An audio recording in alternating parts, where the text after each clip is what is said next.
Hello and welcome.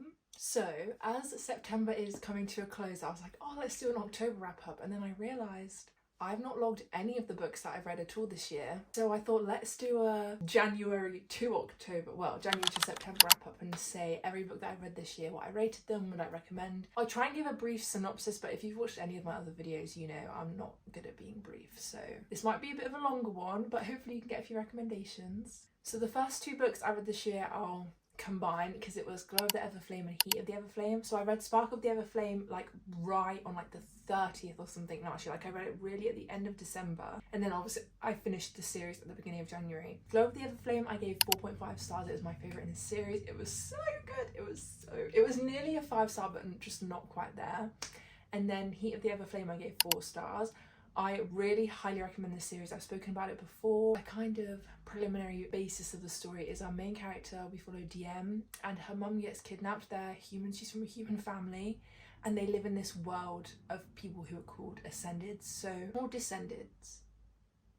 I think it's Descended. Either way, one of the two, which basically means they have a power of a god through them, and each kingdom in the continent has a different god that like their powers are from. But you also have humans that just live in these countries as well. So DM is a human, she's a healer.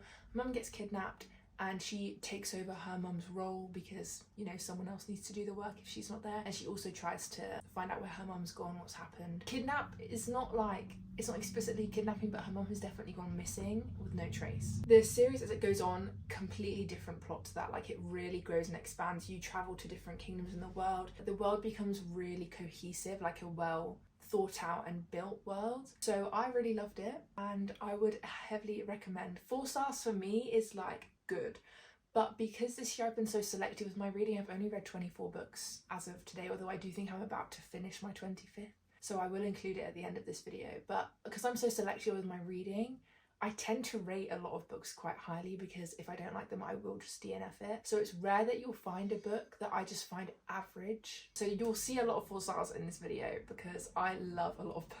The next 2 books I read, so books 3 and 4, were also part of a series. I started the From Blood and Ash series, so I read the first one and then Kingdom of Flesh and Fire. The first one I gave 3.5 stars and the second one I gave 3.75 stars. I'm more reading this series because I've heard such good things about the prequel series, but you kind of do have to start. So I did start Crown of Gilded Bones, but I just really I got too busy. It wasn't that I wasn't that attached to it, so I kind of just softly DNF'd. I will come back and finish it, and then once I've read those 3, I can read, I think the first one, I don't even know the name of the first one, but it's the series with Nick Tosin. I've heard great things about, so that was kind of the main reason I read these 2 books. I really enjoyed them as they were going on along. Like they were fun, they were easy to read. I like the physical copies because they're indie published, so they're like big and floppy paperbacks and the pages are really thick, but that's just a me thing. I love when a book is well bound. The premise of this is that we have, I think she's called Poppy. I think our main character, she's called Poppy, and she lives in this world where once you, I don't know if there's a specific age, but as you grow up, you enter your ascension. It makes you immortal, but for this ascension to happen, you have to have whatever the title of Poppy's character is. She's basically chosen by the gods to make sure that this ascension can continue. And so she's been raised very, like there's a lot of rules on her. No one's allowed to look at her. So she has this veil that she wears and she wears very like cover up clothing. She's not allowed to talk to anyone. She's very isolated, and it starts with her kind of breaking that rule and what goes on after that. And it's a fun series. I don't think I would actively recommend it. It's easy to read, it's fun, it's a good time, but if you were looking for something to really be like, wow, this is my favourite series, I wouldn't recommend. Once again, the next 3 books I'm going to talk about all at once because I reread Fourth Wing and Iron Flame as the release for Onyx Storm was upcoming. So I was like, it's been a while, I don't really remember stuff, I should probably reread. And it's a good job because there were some characters that we met in the beginning of Fourth Wing that I did not recall, and I was like, oh, it's probably just someone that dies. And he was not. He was a significant character that I had just completely erased from my brain. So I'm really glad I reread. Fourth Wing I gave 5 stars. No, I did not give it 5 stars, I gave it 4 stars. It's not a 5-star series for me. I love it. I would highly recommend, but it's not quite like 5-star for me. And then Iron Flame is actually my favourite out of the three, which I know is kind of controversial. Like, there's been a lot of people dissing Iron Flame. That was 4.5 stars for me, and then Onyx Storm was 4 stars again. So overall, I'm obviously loving the series so far. I can't wait for the 4th book.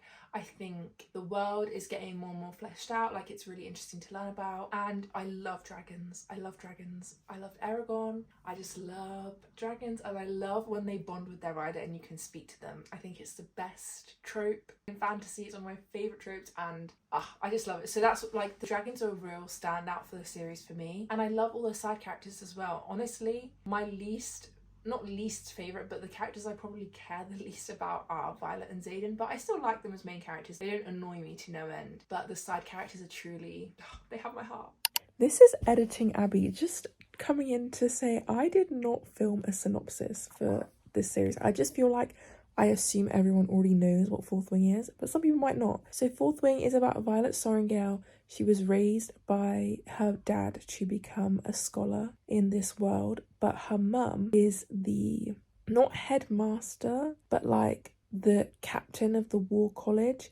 And when her dad passes away a year prior to her enrollment in this war college, where she would have enrolled as a scholar, her mum goes, no, actually, you're gonna be a dragon rider. So she has like a few months to prepare, and we don't see that. We see it on her first day as she starts and enters Basgiath War College, and it's so fun. It's so fun. It's just like, if you want a good time, read Fourth Wing.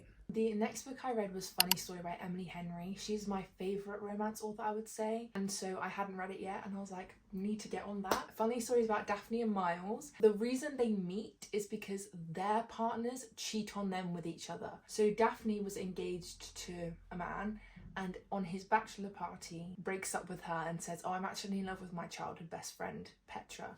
And Petra is Miles's girlfriend. So Miles and Petra together, Daphne and I forgot her fiance's name, they're together, but then them two cheat, and Daphne needs a place to stay and Miles needs a roommate because their other halves have just left them, so they move in together and they meet. And it's about the summer of them, you know, I think it's quite obvious that they're probably going to fall in love, and it's the summer of them becoming friends and falling in love. And it is so good. I never give an Emily Henry book less than 4 stars, I don't think. I've never rated a book less than that. I've never read People We Meet on Vacation, but since then I've read all of her releases. I just love her. I love her. I would highly recommend. I'm currently rereading Beach Read, which I read in 2021. So it's been a while and I've forgotten a lot of it. Let me show you. Look how many annotations I have already. And I don't annotate like this. Like, I don't tab many of my annotations anymore when I read books. I tend to just highlight and then I'll tab the really significant ones. But I just couldn't help myself. It's so gorgeous. And also I got the US edition. My parents just went on holiday there and I said, please bring me back an Emily Henry book because I love her US covers way more than the UK covers. But anyway, back to Funny Story. I gave it 4 stars, loved it, would highly recommend. It's just such a fun time. Emily Henry is so good at making it not just a romance but a real character study of them both and really getting to know them both separately from each other and growing to love them as characters. So obviously you love them together because why not? The next book I read was 1,000 Ships by Natalie Haynes, and this was part of some of my coursework that I'm doing for my A-levels. I also have always just wanted to read this anyway. I'm a huge fan of Greek mythology, and this is a mythological retelling of the Trojan War. So it tells it from all the point of views of, well, Briseis is kind of like the main character, but not really. It still tells the story from the women of Troy that are really overlooked in the myth, and I loved it. I gave it 3.5 stars. I think it was very well written. I loved all the themes in it, the commentary, and it was a really good time. If you're interested in learning more about the Trojan War specifically, because that's what I focused on, it is a fantastic work. Next up, I read Metal Slinger, which I've also spoken about before in here. This was a 4-star fantasy romance for me. It was just such a fun time. The kind of premise is that we have, I've forgotten her name, but our main character, Bryn, and I've forgotten the guy's name completely, they're from opposing kingdoms. The Alaha, which is where Bryn's from, live on the sea because they were banished by the Kenta, which are the land. So because they obviously live on the sea, they need to have a market every year to, you know, collect supplies. They can't grow any of their own food, so they have to kind of arrange for all of the things they can't get whilst they're out there to get, and they get once a year in the market, and only a few people are allowed to go on the boat over. And Bryn gets selected. She goes with some of her classmates, and she causes a lot of havoc when she's in Kenta. That's kind of in like the first chapter, and then the consequences of that carry on. The main character gets introduced because of that, and it's so fun. There's plot twists that you think would be the final plot twist 40% into the book, and then you're left like, well then what am I going to find out? And honestly, the ending shocked me. Like, I did not see it coming. And normally, like, romantic plot twists can be quite predictable. This one was not. Like, it was so good. I highly recommend. It was indie published, but I think it's got picked up by a traditional publisher now, so the sequel I think has been delayed release. But I can't wait for it. It's going to be so good. I don't know if it's going to be a duology, a trilogy, or a whole series, but whatever Rachel Schneider decides to give us, I will happily accept. Then I read my first 5-star novel of the year, which was The Bodyguard by Catherine Center. This I had heard glowing reviews about, but I'm just not one to give a romance book 5 stars. It doesn't come naturally to me. I never adore a romance book in the same way that I adore fantasy or literary fiction or just more of a hard-hitting novel. Like, romances to me are always just so fun and I love them, but I never give them 5 stars. I never like stand out to me. The Bodyguard was quite literally like the perfect rom-com in my eyes. It wasn't cringe. It was still funny though. They still had some good banter. It was still a good time, but I wasn't like, oh, and it didn't feel unrealistic for characters of that age to be speaking the way they do, because that's another thing I feel like with rom-coms. Sometimes they feel so childish, and it's between people who are in their 30s, and I'm like, guys, you know. So it was just perfect. It wasn't too lusty at all. I found the like development of their relationship just felt so sweet and so natural, and I was getting giddy reading about it. And I also just think the premise was fantastic. So it's a bodyguard romance, but it's the girl that's the bodyguard and the guy that's the celebrity. She works for like a security firm and like providing security to high-class clients, and her client is a male celebrity. I think he's an actor. She is his bodyguard, but to keep it like her undetectable, because that's the way you want security to be, is kind of, you know, undetectable so that no one else can know who to target. She has to pretend to be his girlfriend when he goes to visit his family, because he's worried about his family's reaction to having a threat on his life. So she goes with him, but he pretends that, so they fake date at the same time, but she's also his bodyguard. And it is just the most fun, beautiful thing. Like, it's not a 5 stars in the way that it's a favourite book of all time. It's a 5 stars in the way that it is perfect at what it does. And I will always recommend this book, and I will always love it. Then I feel like something was in the air for me, because I read Tomorrow, and I did give that 5 stars, and that is, I'm pretty sure I put it on my favourite books of all time list, and to me it definitely is. If I didn't include it in that video, it is now. Like, it is truly a masterpiece, and I wish everyone could read it. I mean, I know it's very popular, so everyone has, but if you haven't, read Tomorrow. So in Tomorrow, we have Sadie and Sam, who met when they were children. Sam was quite sick. He had a lot of, I don't remember what was going on, but he was in hospital a lot. And Sadie would go and volunteer there and, you know, say hi to him. And they became friends, and they bonded over playing video games together. And that's kind of where their friendship starts. They grow up and they become close.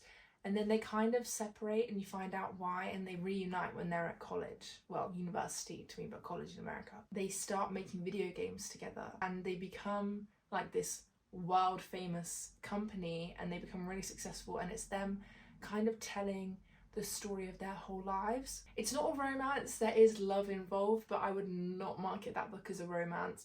And I think Sam and Sadie's relationship was so complex and so well done that I was just in awe. Like, I was reading it and I was like, I hope I can write this well one day. It was so well thought out, it was so touching.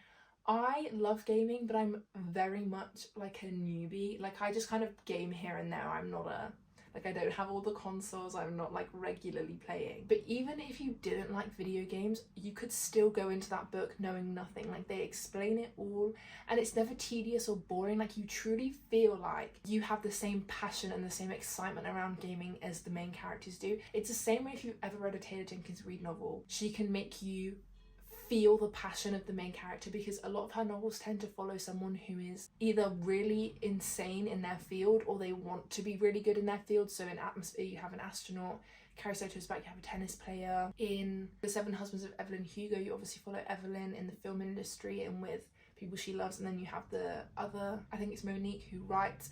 Like, she truly just has a way of making you want to do what the main character's doing, even if you had no previous interest. And I think Gabrielle Zevin did that the same way in Tomorrow. I was on the edge of my seat when they were like coming to the end of programming a game, and they were like in the thick of it. I was just like, wow, like the world is beautiful. It was just, it was fantastic. And the fact I read these two books back to back baffles me, because I never get 2 consecutive 5 stars. I've only had 3 this year, and 2 of them happen to be next to each other. Like, oh, it's crazy. Then I decided to read Hello Stranger by Catherine Center, because I obviously loved The Bodyguard. I was like, let me try this. This was a fun book, but I gave it 3.5 stars. It's still a good rating. I was just, I think, slightly disappointed because I gave The Bodyguard 5 stars. The premise is that our main character, she is an artist who, after undergoing surgery, gets face blindness. So she can't see people, like, she can see their bodies and she can recognize people from their demeanor, but she can't recognize them from their face. She's an artist, she's a portrait artist. That is really not good for her. So you go through her journey with that, and you also go through her romance.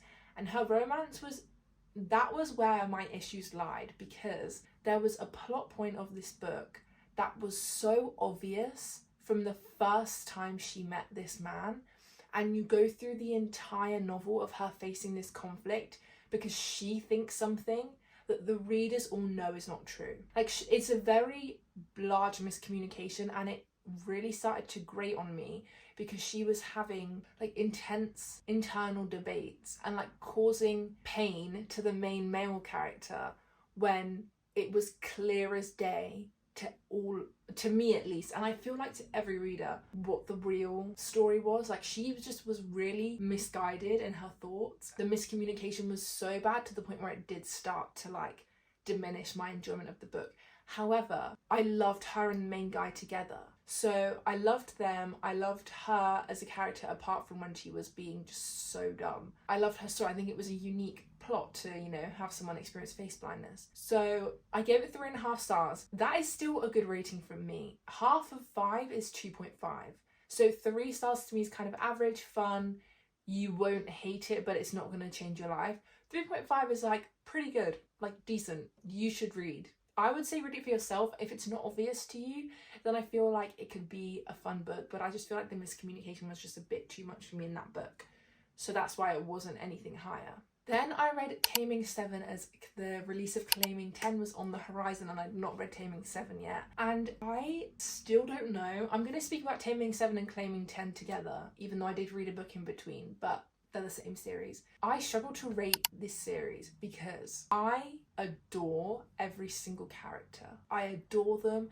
They feel like real people. I adore the setting. I love having something set in the UK in the early... Well, it's not the UK actually because it's in Ireland, but early 2000s Ireland is like so nostalgic. I just feel like the early 2000s, not in America, is so nostalgic to me. So it was fun to see the setting, but I struggle to rate them because of the content. There's a lot of triggering content. There's a lot of things that I don't know should be read, but they should. I really don't know how to describe it.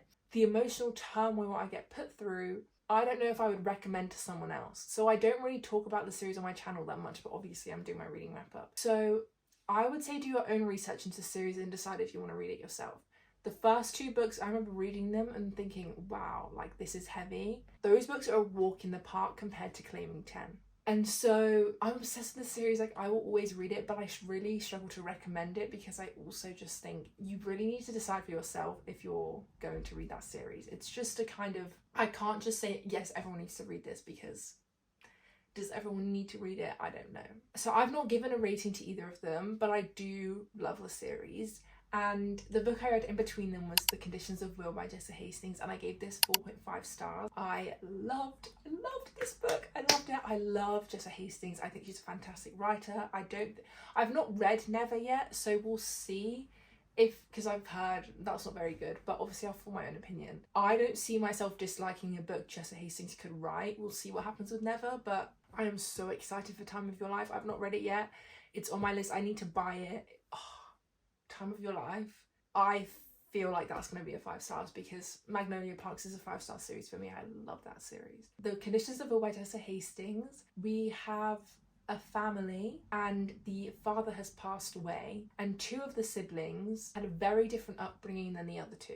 Georgia is our main character and she has a really hard relationship with her family. Her brother, I've forgotten his name and it doesn't say it in the blurb, but her brother also, he's gay and they come from a very conservative family from South Carolina, very like Christian and like a very, you know, the type, like the very conservative, that vibe. And so her brother was not treated well at all and Georgia has been treated horrendously, but she is like a genius at reading people. She has been studying psychology and stuff like that from as young as she possibly could.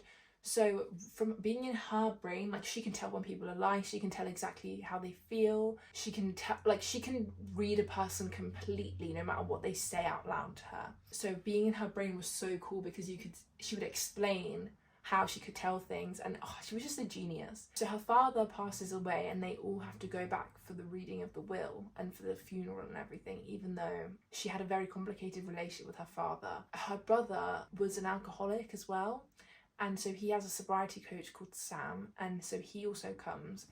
And the romance of the book is between Sam and Georgia, but also there's a completely not separate aspect, but it's not just about the romance at all. The father's will leaves some questions to be had, and so Georgia goes on like this journey to find out his secrets and what he kind of meant by what he left to certain people. And it also goes through her relationships with her brother and her sister that she's not close with, and her mum. The whole family dynamic was just so interesting to read. So fantastic, like no complaints, except it just didn't give me the 5-star vibe, so I gave it 4.5 stars.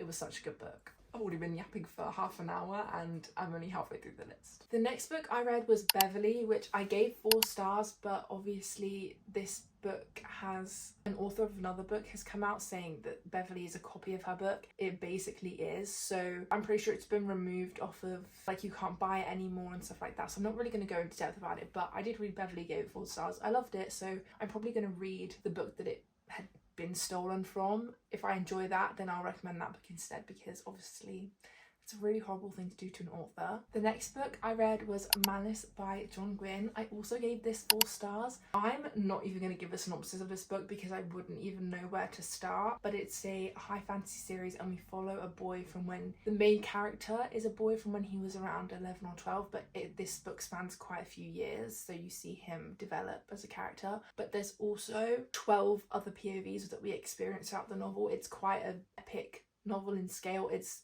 the shortest book in this series by far. Like, the next ones only get bigger. I can't wait to read the next ones. I've just not started it because those books obviously take a lot of brain power and I've been so busy since I've started college again, so I've not had the time. But I do want to hopefully read it before the year ends and I can't wait to continue this series. I do feel like a 5 stars is on the horizon for this series, but because of the nature of it being a first book in a series, it did just fall a bit short for me. Still 4 stars, still heavily enjoyed it, and this series definitely has a potential to be 5 stars, but it's not quite there yet. The next 5 books I'm going to talk about I read in a 24-hour reading challenge, which is the previous video to this. The first one that I completed in that video was The Favourites by Elaine Fargo. I gave this 4.5 stars. It was absolute, like, I devoured the book. It was well written but also so quick and easy to read, like it was just addictive. It's about 2 figure skaters. Well, they are paired, so it's called Ice Dance. So 2 ice dancers who have been best friends since they were children, and it follows their like rise to fame and then what goes on. Like, it's toxic, very like dramatic vibes. There's a lot going on. It is so good. Like, if you want something that feels like a TV show that you could just inhale in one night, that is this book. I would highly recommend. The next book that I finished was my darling Atmosphere. I gave her 5 stars. She's definitely my favourite book of the year so far. She solidified Taylor Jenkins Reid as possibly my favourite author. I think she's the only author I've read. Like, I have other favourite books, but I've only read one by that author, whereas Taylor Jenkins Reid, I've read 5, I think, of her books, and none of them have been less than 4 stars, and 3 of them have been 5 stars. So she's definitely my favourite author, I think. It's just, I get chills thinking about this book, truly chills. So in Atmosphere, we follow Joan, who is an astrophysicist who has always dreamed of going to space, and the applications for female astronauts opens in NASA because this starts kind of in the 60s, I think.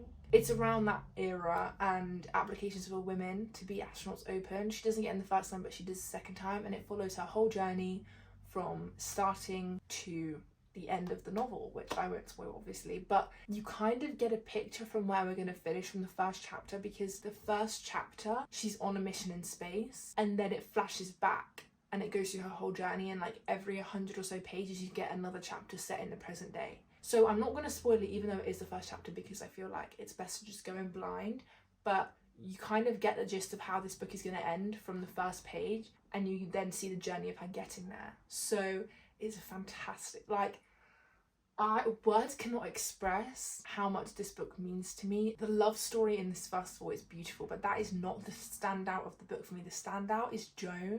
As a character, I think she was phenomenally written. She's just so complex, she's flawed, but she's also at her soul is just such a kind, driven, like inspiring woman. The way that Taylor Jenkins Reid can write about space and make me feel like I want to fly into the stars when I literally have like a phobia of going to space is insane. The quotes from this book will stick with me forever. The discussions on life and the passion that Joan has truly made this book for me, and it will always be a favourite book of all time. The next book I read was The Picture of Dorian Gray. I started reading this, well, I read this for coursework because I need to choose things, like I need to choose 2 novels to compare, and you know, I was going through my list of potential options. I've decided I'm not going to use it because I did give it 2.5 stars. It wasn't unenjoyable. 2.5 is half of 5, so it wasn't, if I gave it 2 stars that would be, oh, I didn't like it. I did enjoy parts of it, but it just was not for me, and I think it maybe was because my expectations were so high, because I see so many people give it 5 stars, that I was just a bit like, am I not getting something here? It was a bit of a slog, but not in a bad way. Like, it was beautiful writing, but just because, like, there was one chapter where the whole chapter, which is like 20 pages, is about items that he bought. It's like a shopping list or hobbies he took on, and it's just like, he did this, he has this, he bought this, he went there. Like, it doesn't go into detail, it's just a list. The whole chapter's a list, and I was like, how are people finding meaning in this? Maybe I'm the dumb one. I'll put my hands up. Maybe I just didn't see what you all are seeing, but to me it was a 2.5, and I stand by that. It was still fun. The characters were quite funny at times. The message of the book I get and I agree with. I just feel like you don't see that message come to fruition until the end. So what's the point of reading the whole book to only get 5 pages of what it's really saying? If that makes any sense, yeah. Soz if you love that book, but I just don't. Next, I read Who Have Never Known Men, because this is also a contender for my coursework. I'm also not using this, but not because I don't want to. I gave this book 4 stars. It was fantastic. This was my first kind of like dipping my toe into, well, it's not literary fiction, it's dystopian, but it's not like Hunger Games dystopian. It's like dystopian as a method of commenting on relevant topics, which I guess Hunger Games also does, but you know, it's not the same vibe. It's not the same vibe at all, and it was fantastic. I don't even want to give a synopsis because I feel like you just have to dive in there, but it's about a woman who grew up in an underground bunker with only other women, and she has never known men, as you see in the title, and you follow her story, and it is just so I devoured that book. I had to finish it. I'm pretty sure I read it in 2 sittings. One was at night and I got so tired that I had to just go to sleep, and then the second one was I read the whole thing in 1 day, basically. The next book I read was perhaps the biggest surprise of this year, Problematic Summer Romance by Annie Hazelwood. I gave this 4.25 stars. I loved this book. Like, it was also perfect at what it was doing, but to me, it's not gonna like stick with me forever, so I didn't give it 5 stars, or even higher than I did. But it is truly such a good rom-com. Like, so good. I would highly recommend. I read The Love Hypothesis in I think 2020 or 2021, and I gave it 5 stars when I read it, and then a year or so after, every time from then on, every time I'd look back and think about that book, I'd think, that's a 2-star novel to me. That is not my taste at all anymore. So every book she released, I was like, well, no. Like, I've just never picked up a book that she's released since Love Hypothesis because I was so put off by that. Even though I did give it 5 stars, I think I was also kind of just windswept away by the hype. So I just kind of went with it. Problematic Summer Romance was the perfect summer book to read. It is so fun. It's set in Italy and the characters in it are from Not in Love. I've not read that, but it's Not in Love was their romance, and then their wedding is where another romance happens. So it's still like the same characters, but they're not the main characters. Our main characters are the sister and the best friend of the groom. So it's brother's best friend at a wedding in Italy. Who would not eat that up? It was so fantastic. I just loved it. The final book that I've completed this year was Diebound. I gave this 4 stars. I loved it as well. It's 600 pages. I read it in a day. Like, that is insane for me. I've only read 25 books this year. So for me to read 1 book in a day, that shows the dedication I had to this book. It is basically about, everyone says it's Fourth Wing with wolves, but I just feel like it's not. Like, the trope of riders and their animals bonding and talking was not invented by Fourth Wing. Just because she bonds to a wolf and can speak to this wolf does not mean that it's a copy and paste of Fourth Wing. I just felt like they were completely different. Like, there was no similarity to me other than the college setting and the bonding to animals, which are 2 so like insanely common tropes in fantasy books. So that's what everyone says, but we have our main character who, she's a human, but well, they're all humans actually, aren't they? But she joins the army to help find her sister because her sister's been kidnapped and she's on the other side of the war. She joins the army to help, but she coincidentally joins the army at the same time that soldiers are getting called to enter the, I don't know what they're called, but the trials you go through to bond to a direwolf. And she goes through them, and that's how the book starts. And it is so flipping good, like so good. And the romances and the friendships and the plotted. I can't wait for the second one. Hopefully it comes out soon. And I would highly recommend. Obviously, as I did mention, beach read. I'm going to finish this today, so I may as well include it in here. This, I think, is going to be a 5-star. I think it's going to be a 5-star, and I'm so happy. I found 4 5-stars this year. Last year I had 1, if that. And I read more books last year than I have this year. So I'm just so excited. This is about Augustus Everett and January Andrews, or January and Gus. And they're both writers struggling through writer's block. And they happen to move into 2 summer lodges, not cabins, lake houses in the summer. And they decide, so January writes rom-coms, Gus writes like dystopian sci-fi that's really dark and never has a happy ending. And they decide to switch genres and see if they can write a good book in each other's genres, because obviously they're very different. And that's what happened. It's so fun. I just think Emily Henry is a fantastic writer, and she can do flirty banter like no one else. I have never laughed more in a book than I have at an Emily Henry book, specifically Book Lovers and this. Like, she is just a mastermind, because I never cringe. I usually cringe at least 20% of the time in a rom-com, and I'll still love it, but that's why it's just not my 5-star genre. This isn't even a rom-com, this is more like women's fiction. Emily Henry has a way of adding other aspects of her books than just the romance, which I truly love. And I want to be an author, so hearing them talk about what writing means to them is just so inspiring. So please pick up any Emily Henry book, and I'm sure you'll love it. I've not read People With Me on Vacation, so I can't speak for that, but that was arguably one of her most famous books and what blew her up, so I'm sure it's good. Well, sometimes books like that get that hyped aren't, but you know, I trust that Emily Henry was a fantastic writer straight from the beginning. So that is every book I've read so far this year. I will do another wrap up at the end of the year, because I'm not going to read enough books in each month to do a wrap up monthly, but hopefully next year I'll just do quarterly ones, which would be fun if you would like that. And yeah, I will see you in my next video. Bye!